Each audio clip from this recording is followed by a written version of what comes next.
Can pigeons read? This one gives every indication, because he's been taught to distinguish between two words and to behave appropriately. He's learned his different response to each sign by being rewarded with food. So the bird isn't acting independently. Its behavior is shaped by controlling its environment. The first task was to isolate an individual piece of behavior and see how that could be changed. Skinner did this by keeping individual pigeons at about 3/4 of their normal weight, so that the birds were always hungry, and food could be used as an automatic reward. The pigeon was studied in a uniform box, one it quickly grew used to. One piece of behavior, pecking a colored disc, was measured on a graph.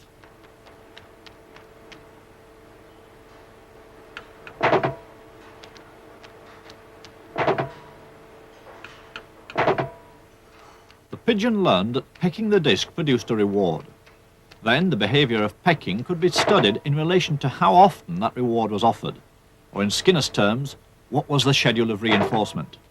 The main thing is what we call schedules of reinforcement. Reinforcement is what the layman calls reward, and you can schedule it so that a reward occurs every now and then when a pigeon does something. We usually use a response with a pigeon pecking a little disc, a little spot on the wall, and you can reinforce with food, but you don't reinforce every time. You're perhaps every 10th time, or perhaps only once every minute or something like that. There are a very large number of schedules, and they have their special effects.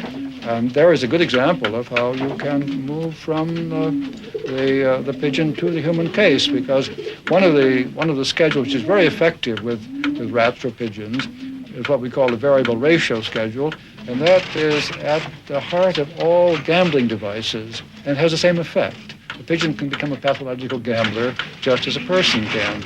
Now, the fact that we found that out with pigeons and could prove it by removing and changing the schedule makes it easy for us to interpret the case with the human subject.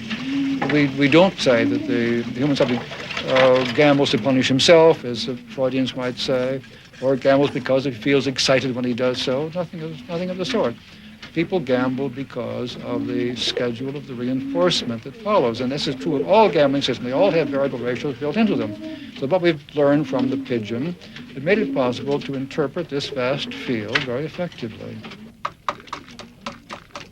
Where does that leave free will? Because we all think we have a choice of whether to do things or not to do things. Yes. Well, you see, it leaves it in the position of a fiction. We have assumed somehow or other that these internal states, feelings, and so on, have initiated something. They have started something. They have created. We have done something in a voluntary way. We have willed to act.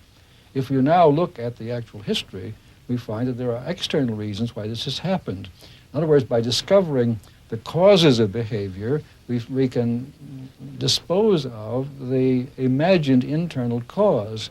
We dispose of free will as an American divine of the 18th century, Jonathan Edwards, did. He said, we believe in free will because we know about our behavior, but not about its causes. And of course, it's the object of a science of behavior to discover causes. And once you have found those causes, there is less you need to attribute to an internal act or will, and eventually I think you need to attribute nothing to it.